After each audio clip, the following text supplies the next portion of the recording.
Therefore, your last question might be, is Corbin, which one would you choose when you develop your software? Which is going to be different than what you expect. Which one is better? Windsurf Editor or is it Cursor AI? I'm making the video, y'all. I'm making the video. Chill out.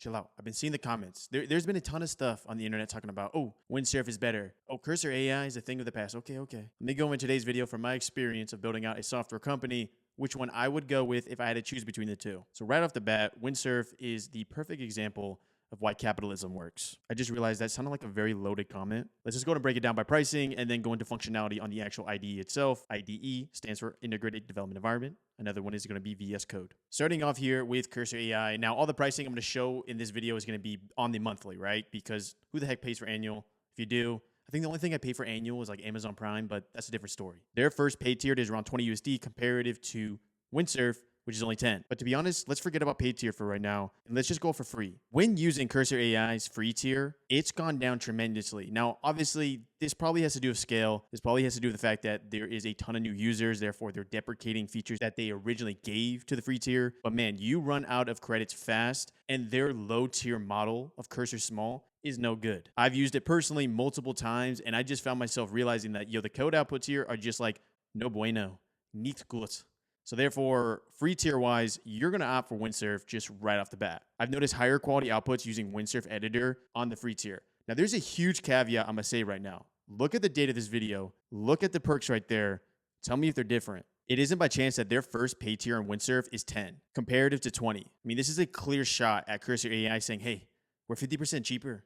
Why wouldn't you just use us? Therefore, giving me the feeling that long term, that's probably going to go up in pricing, and maybe the free tier won't be as good. As Windsurf's play right now is to get as much of the market as possible, even if it hurts the revenue a little. Regardless though, if they keep this price structuring and how the free tier currently operates, I mean, this is pretty solid. Let's jump over to these IDEs and look at their actual user interface. I've gone ahead and just opened two random projects, one on Cursor, one on Windsurf. Let's break it down. First major thing, the models we have access to. Obviously, on both, we have access to high-level models like GPT-4o, Claude 3.5 Sonnet, and from Cursor AI. Now, Cursor AI does provide other types of models, such as O1 Mini and O1 Preview, as an accessible feature, which could be useful if you really need to use that high-level model in coding. But notice this. Now, this is specifically talking to people that are paying for free tier here. Their smallest model, which is Cursor Small, which I've basically been opted to use because I am on the free tier and I've hit my credit limit, from my experience, is not as good as Cascaded Base. I like Cascaded Base better. I've just noticed better outputs with this, better code outputs, better everything. That's just speaking to those people out there that are looking for the best free tier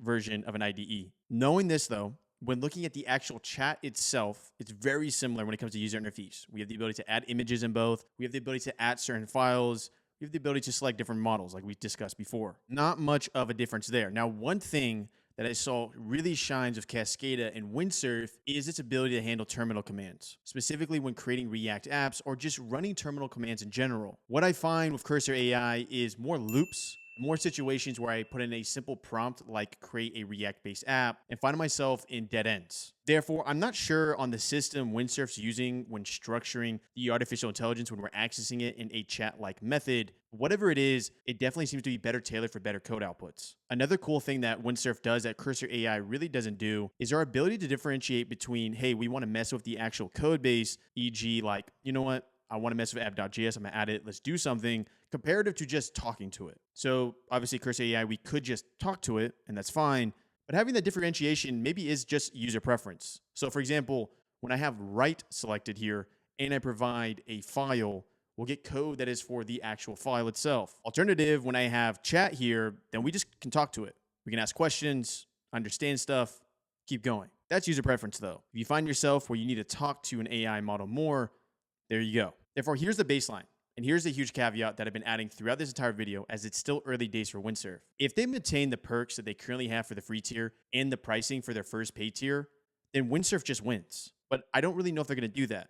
As right now, it's obvious that they're just trying to co-opt most of the market here by providing attractive prices and attractive value comparative to Cursor AI. To be honest with you, Cursor AI might respond by either lowering prices or making their AI outputs better or giving more access to more credits on a free tier. There's my synopsis between the two different platforms. We're dealing with the same type of new AI IDE that we've been seeing these last couple of months/years. Therefore, your last question might be, is Corbin, which one would you choose when you develop your software? which is going to be different than what you expect. Personally, when I create software, what I like to do is keep the AI and IDE separate. Therefore, I use something like VS Code. And then when using VS Code, I like to use a helper like ChatGPT. Therefore, my underlying cost when developing can either be free with the free plan or alternatively just $20 a month when using ChatGPT. Honestly, I might need to make a video breaking down why I like keeping it separate, but just as a quick synopsis for what I like to do and when I'm developing software, I use ChatGPT in more of the context of a little helper